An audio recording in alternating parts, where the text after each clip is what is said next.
میرے محترم سامعین، علامہ شامی رحمۃ اللہ تعالی علیہ ایک بہت بڑے فقیہ گزرے ہیں علماء احناف میں سے، اور علماء نے ان کو خاتم المحققین کا لقب دیا ہے کہ ان پر تحقیق ختم ہے۔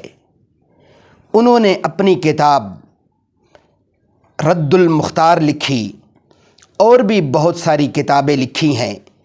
جو ان کی مشہور کتاب فتاوی شامیہ ہے، اس میں لکھا ہے کہ موجودہ دور کے اندر ہر مسلمان کو چاہیے کہ ہر مہینے میں اپنے ایمان کی تجدید کر لیا کرے۔ اس سے بڑھ کر جو انہوں نے بات کہی کہ موجودہ دور کے اندر اتنی زبانیں کھل گئی ہیں، اتنا انسان بے باک اور بے فکر ہو گیا ہے کہ اس کے منہ سے ایسے ایسے جملے نکل آتے ہیں۔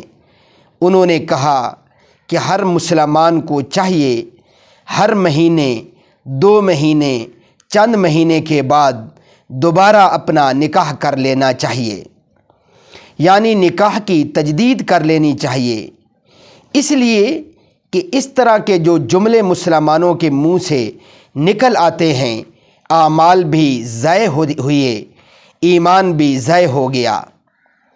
اعمال ضائع ہو گئے تو الگ چیز ہے، ایمان ضائع ہو گیا تو پھر آپ نے دوبارہ اسی عورت کے ساتھ رہنا ہے تو دوبارہ نکاح کر لینا چاہیے، بلکہ دوبارہ نکاح کرنا ضروری ہے۔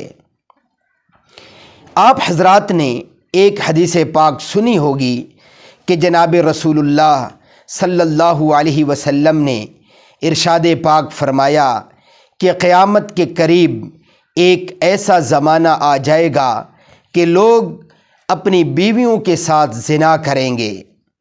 اللہ اکبر! بیویوں کے ساتھ زنا کرنے کا کیا مطلب؟ حضرات علماء کرام نے اس کے بڑے عجیب و غریب مطلب بیان فرمائے ہیں۔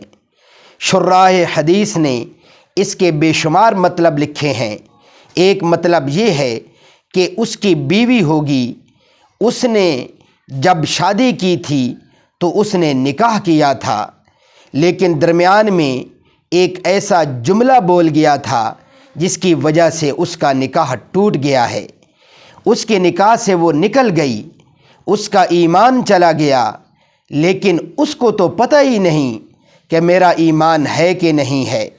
اب دوبارہ جب وہ اپنی بیوی سے ملے گا تو اس حال میں ملے گا کہ اس نے نماز تو پڑھی ہوگی، ذکر تو کیا ہوگا، تلاوت تو کی ہوگی، کلمہ تو پڑھ لیا ہوگا، اور بھی بہت سارے نیکی کے کام کیے ہوں گے، لیکن نکاح تو اس کا ٹوٹ چکا ہوگا۔ اب جب وہ بیوی کے ساتھ وظیفہ زوجیت ادا کرے گا، وہ اپنی بیوی کے ساتھ نہیں، اس لیے زنا ہو جائے گا۔ اس لیے علامہ شامی رحمۃ اللہ تعالی علیہ فرماتے ہیں کہ چاہیے کہ گاہے بگاہے ایمان کی بھی تجدید کرے اور نکاح کی بھی تجدید کرے۔ اب میں اور آپ سوچتے ہوں گے کہ ہم نے پھر حال یعنی شادی حال بک کروانا ہے، پھر 500-600 آدمیوں کو بلانا ہے، یہ تو بہت برا لگے گا کہ ہمارے بچے بچیاں بھی کہیں گے کہ ہم بھی اپنے ابا امی کی شادی میں تھے، بہت برا لگے گا نا۔ تو پھر کیسے نکاح کرنا ہے، کیسے ہم اپنی بیوی کے ساتھ تجدید نکاح کریں؟ تو میرے دوستو، علماء کرام سے یہ مسئلہ معلوم کرنے والا ہے کہ نہیں؟ اس لیے ضروری ہے کہ ایسے مسائل کے لیے ہم علماء کرام کے پاس جائیں، ان کے پاس بیٹھیں اور ان سے اس سلسلے میں ملاقاتیں کریں۔ حضرات علماء کرام کا ادب و احترام ہمارے اوپر لازم ہے۔ ان کے پاس جا کر کے افہام و تفہیم سے ایسی گفتگو کرنی چاہیے، اور جو ہے ایسے مسائل کے متعلق پوچھنا چاہیے، جو ہے شرم نہیں کرنی چاہیے، حیا نہیں کرنا چاہیے۔ شریعت کے اندر شرم نہیں ہے میرے محترم سامعین۔